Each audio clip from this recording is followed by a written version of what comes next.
శ్రీ ఆదివారాహి సహస్రనామ స్తోత్రం ఉడ్డామరతంతర్గతం శ్రీ వారాహి ధ్యానం. నమోస్తు దేవి వారాహి జయంకార స్వరూపిణి జయ వారాహి విశ్వేశి ముఖ్య వారాహి తే నమః. వారాహముఖి వందే త్వాం అందే అందిని తే నమః.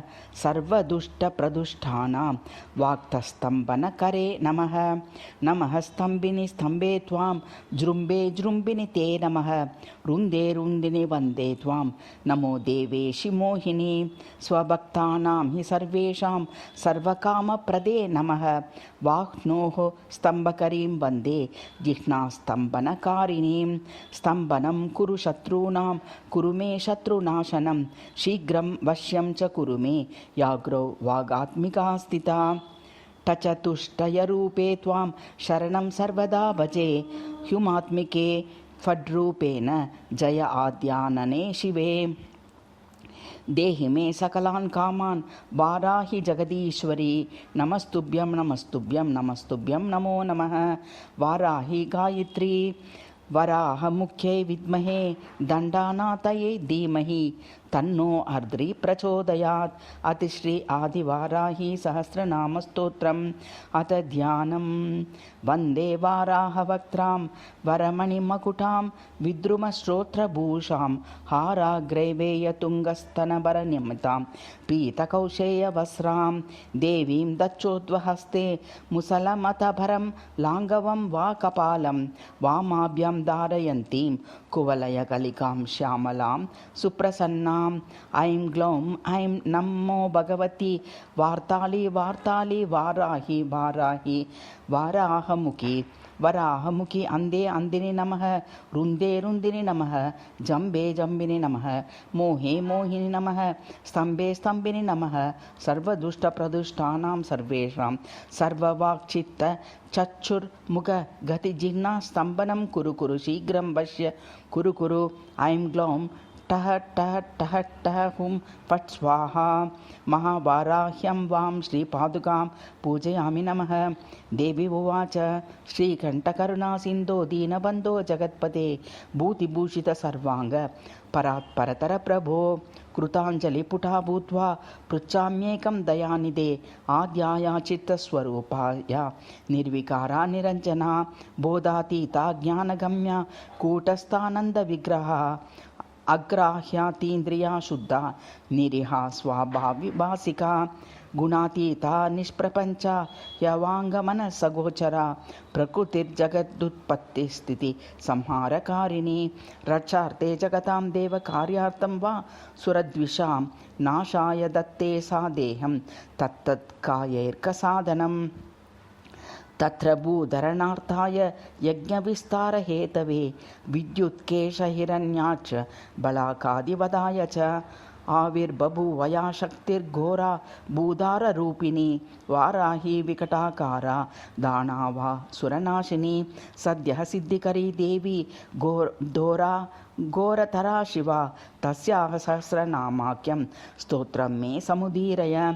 కృపాలేశోస్తి మయి చేద్భాగ్యం మే యది వా భవేత్. అనుగ్రాహ్య యద్యహం న స్యాం తదా వద దయానిదే.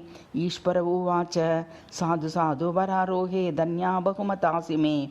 శుశ్రూషాది సముత్పన్నా భక్తిశ్రద్ధా సమన్వితా తవ.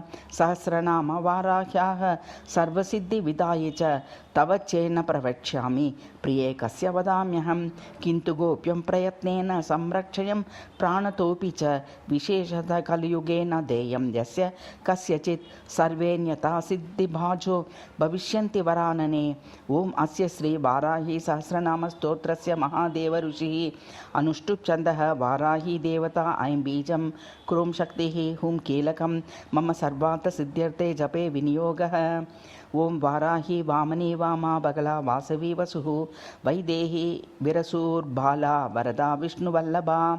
వందితా వసుదా వశ్యా వ్యాత్తాస్యా వంజినీ బలా. వసుంధరా వీతిహోత్రా వీతరాగా విహాయసి.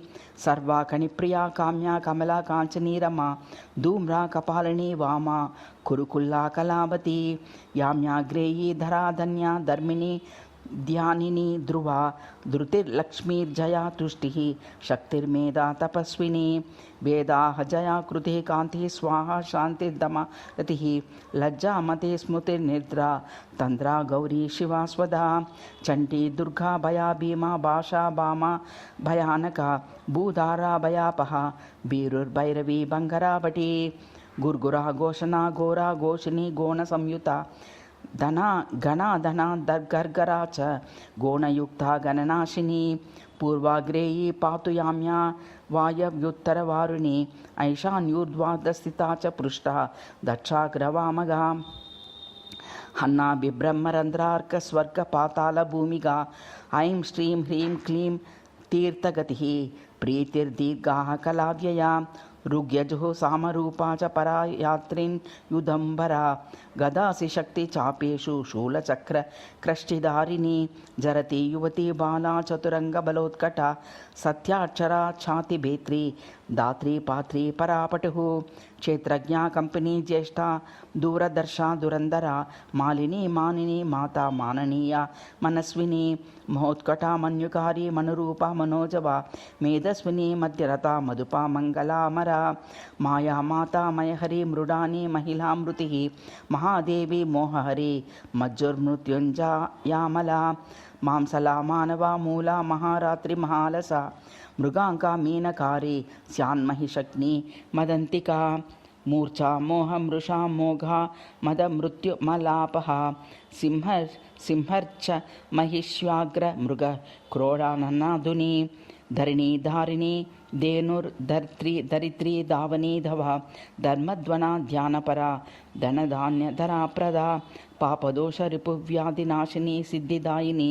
कला काष्ठात्र पापाच्च हसृटिश्वासरूपिणी समृद्धा सुभुजा रौद्री राधा राका रमारणिः रामारतिः प्रिया रुष्टा रक्षिणी रविमध्यगा रजनी रमणी सेवा रंगिणी रंजनी रमा रोषा रोषवती रूक्षा करिराज्यप्रदारता रूचा रूपवती रास्या रुद्राणी रणपंडिता गंगा च यमुना चैव सरस्वती सुमर्दुः गंडकी तुंगभद्रा च कावेरी कौशिकी पटुः खड्वारगवती चारा खट्वो रघवती चारा सहस्राक्षा प्रदर्दना सर्वज्ञा शांकरी शास्त्री जटाधारिण्ययोरधा यावनी सौरभी कुब्जा वक्रतुंडा वधोद्यता चंद्रापीड़ा वेद वेद्या शंखनी नीलवोहिता ध्यानातीता परिच्छेद्या मृत्युरूपा त्रिवर्गदा अरूपा बहुरूपा च नानारूपा नतानना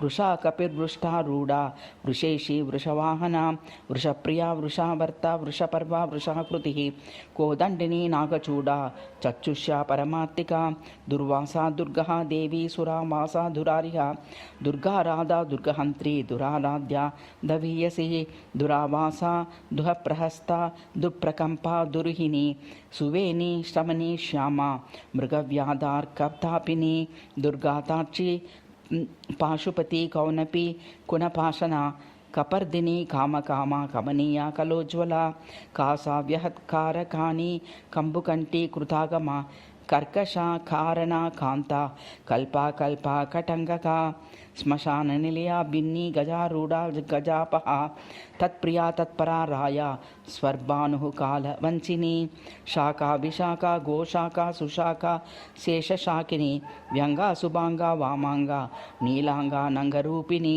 सांगोपांगा च शारंगा शुभांगा रंगरूपिणी भद्रा सुभद्रा भद्राक्षी सिंहिका विनतादितिः यद्यावद्या सुपद्या च गद्य पद्य प्रिया प्रसूः चर्चिका भोगवत्यंबा सारसी शबरी नटी योगिनी पुष्कलनंता परा सांगा शची सती निमग्रा निम्रनाभिश्च सहिष्णुर्जागृति लिपिः दमयन्ती दमी दंडोदंडिनी दारदायिका दीपिनी धाविनी दात्री दक्षकन्या दरिद्रती दाहिनी द्रविणी दर्वी दंडिनी दंडनायिका दानप्रिया दोषहंत्री दुःखदारिद्रनाशिनी दोषदा दोषकृद्योक्त्री दोहदा देविकादना दुर्विकरी दुर्वलिता दुर्युगा द्वयवादिनी चराचरानन्तवृष्टिरुन्मत्ता कमलालसा तारिणी तारकांतारा परात्मा कुब्जलोचना इंदुर्हिरण्यकवचा व्यवस्था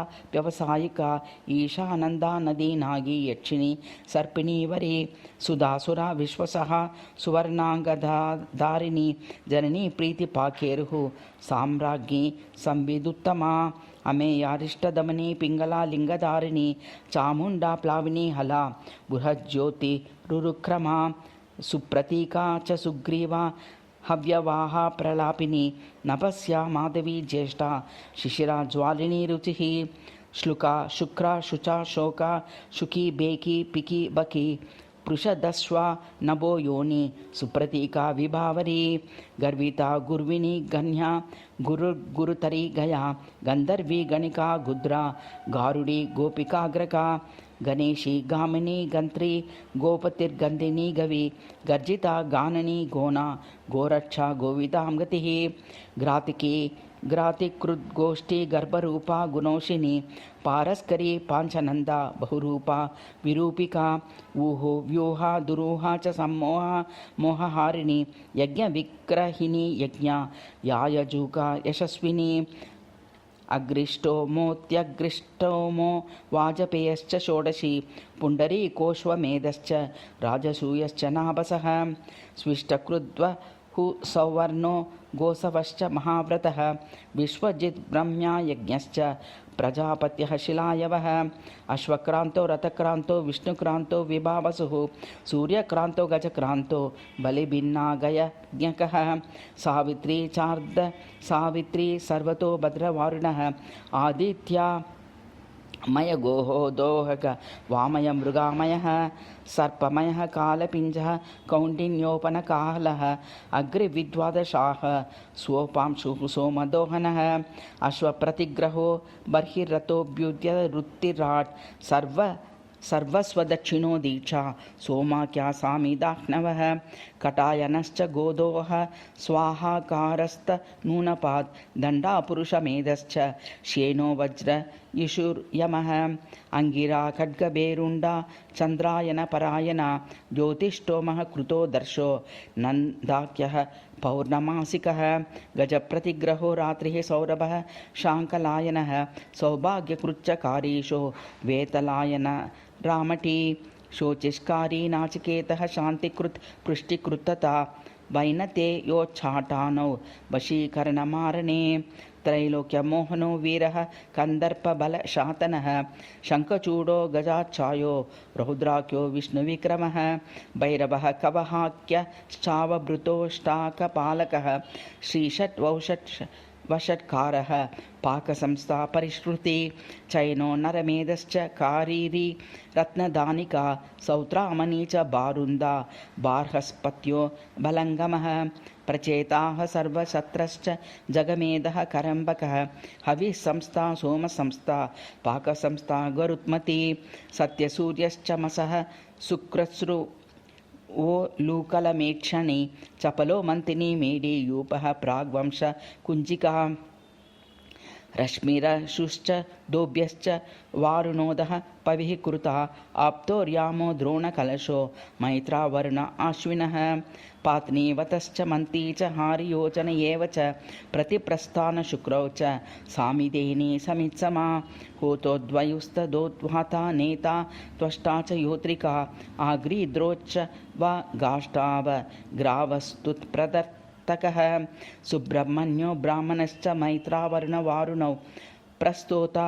प्रतिप्रस्ताता यजमाना ध्रुवं त्रिका आमीक्षामीशदाज्यं च हव्यं कव्यं चरुः पयः जुहुद्वृणोत् ब्रह्मात्रयी त्रेता तरश्विनी पुरोडाशः पशुकर्षः प्रेक्षणी ब्रह्मयज्ञिनी अग्रिजिह्वा दर्भरोमा ब्रह्मशीर्षा महोदरी अमृतपाशिका नारायणी न्यग्रा दिगंबरा ओंकारिणी चतुर्वेदरूपा श्रुतिरनुल्वना अष्टादशभुजारम्भा सत्या गगनचारिणी भीमवक्त्रा महावक्त्रा कीर्तिरा कृष्णपिङ्गला कृष्णमूर्धा महामूर्धा घोरमूर्धा भयानना घोरानना घोरजिह्ना घोररावा महाव्रता दीप्तास्या दीप्तनेत्रा चण्डप्रहरणा जटी सुरभि सौनभि వీచి ఛాయా సంధ్యా చ మాంసలా కృష్ణ కృష్ణాంబర కృష్ణశార్గిణి కృష్ణవల్లభ త్రాసిని మోహిని దేశ్యా మృత్యురూప భయావహ భీషణ దానవేంద్రగ్ని కల్పకర్త్రి క్షయంకరి అభయ పృథ్వీ సాధ్వి కేశిని వ్యాధిజన్మ ఓక్షాభ్యాహ్యాదిని కన్యా పవిత్ర రూపిణి శుభ కన్యాదేవి సురాదేవి భీమాదేవి మదంతిక శాకంబరి మహాశ్వేత ధూమ్రా ధూమ్రేశ్వరీశ్వరి వీరభద్ర మహాభద్ర మహాదేవి మహాసురి శ్మశానవాసిని దీప్త చిత్తి సంస్థ చితిప్రియ కపాలహస్త ఖడ్వాంగి ఖడ్గిని శూలిని హలి కాంతారిణి మహాయోగి యోగ మార్గ యుగగ్రహ ధూమ్రకేతుర్మహాస్యాసుర్యుగానాం పరివర్తిని అంకారిణ్యుంకుశకర ఘంటావర్ణా చ చక్రిణి వేతాళి బ్రహ్మవేతాళి మహావేతాళికా తథా విద్యారాజ్ఞి మోహరాజ్ఞి మహారాజ్ఞి మహోదరి భూతభవ్యం భవిష్యం చ సాంకాం యోగస్తతోదమః అధ్యాత్మం చాదిదైవం చాదిభూతాంశ ఏవ చ ఘంటారవ విరూపాక్షి శిఖిచిచ్చి చయ ప్రియా ఖడ్గశూలగదాహస్త మహిషాసురమర్దిని మాతంగి మత్త మాతంగి కౌశికి బ్రహ్మవాదిని ఉగ్రతేజ సిద్ధసేన జుంబ్రిణి మోహిని తథా జయా చ విజయా చైవ వినత క్రదుర్రేవ చ దాత్రి విదాత్రి విక్రాంత ధ్వస్త మూర్ఛా చ మూర్ఛిని దమని దామిని దమ్యా ఛేదిని తాపిని తపి బందిని బాధిని బంధ్యా బోధాతీత బుధప్రియ హరిణి హారిణి హంత్రి ధరిణి దారిణి ధర విసాదిని సాధిని చ సంధ్యా సంగోపని ప్రియ రేవతి కాలకర్ణి చ సిద్ధిలక్ష్మీర రుందతి ధర్మప్రియ ధర్మరతి ధర్మిష్ఠ ధర్మచారిణి యుష్టి ఖ్యాతి సినీవాలి కుహూరుతుమతి మృతి తవాష్ట్రీ వైరోచని మైత్రి నీరజ కైటభేశ్వరి భ్రమణి బ్రాహ్మణి బ్రాహ్మ భ్రమరి భ్రామరి భ్రమ నిష్కళాకలహ నీత కౌలాకర కలేవర విద్యుజిష్ణావర్షిణి చ హిరణ్యాక్ష నిపాతిని జితకామ కామృగయా కోల కల్పాంగిని కళ ప్రధాన తారక తారా హితాత్మ హితబోధిని దురక్షర పరబ్రహ్మ మహాతాన మహాహవ వారుణి వ్యరుణి బాణి వీణా వేణి విహంగమా మోదప్రియ మోదకిని ప్లవని ప్లావిని ప్లుతి అజరా లోహిత లాక్ష ప్రతప్త విశ్వభోజిని మనోబుద్ధిరహంకార చేత్రజ్ఞ చేత్రపాలిక చతుర్వేద చతుర్భార చతురంత చరుప్రియ చర్విని చోరిణి చారి చాంగరి చర్మ బే భైరవి నిర్లేప నిష్ట ప్రపంచ చ ప్రశాంత నిత్య విగ్రహ స్తవ్యాస్తవ ప్రియ వ్యాల గురురాశ్రిత వత్సల నిష్కళంక నిరాలంబ నిర్ద్వంద్వ నిష్పరిగ్రహ నిర్గుణ నిర్మల నిత్య నిరాహి నిరగానవ నిరీంద్రియ నిరాభాస నిర్మోహ నీతినాయక నిరందన నిష్కలాచ లీలాకార నిరామయ ముండా విరూప వికృత